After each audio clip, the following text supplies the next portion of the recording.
৩.৫ হাত মাটির জন্য শত অনুরোধেও মন গলাতে পারেননি চাচার। তাই শেষ পর্যন্ত কবরস্থানে জায়গা না পেয়ে ঘরের বারান্দায় দাফন করেছেন মায়ের লাশ। জায়গা না থাকায় মায়ের লাশ নিয়ে সারা রাত ঘরেই কাটিয়ে দেন সন্তানরা। এক নজর দেখতে আসেননি চাচা কিংবা অন্য কোনো স্বজন।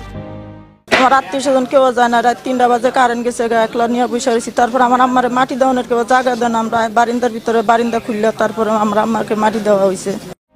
গত মঙ্গলবার বার্ধক্যজনিত কারণে মারা যান ৮৫ বছর বয়সী বৃদ্ধা জাবেদা খাতুন। কিন্তু জমির বিরোধ থাকায় পারিবারিক কবরস্থানে দাফন করতে দেওয়া হয় বাধা। অবশেষে নিজ ঘরের ভিটায় কবর দেওয়া হয় তাকে। মহিলার কোনো জায়গা জমি ছিল না, ওনার আত্মীয় স্বজন অনেক টাকাওয়ালা জমি আছে, কিন্তু এই মহিলার মাটি দিতে দেয় না তাদের জায়গায়। তো এই মহিলার জায়গা যেটুকুই আছে এটুকের মধ্যে ঘর বিড়া আছে, ঘরের মধ্যে। ভোলার দৌলত খান উপজেলার আজিমউদ্দিন গ্রামের সর্দার বাড়িতে ঘটেছে এ ঘটনা। এমন ঘটনায় এলাকায়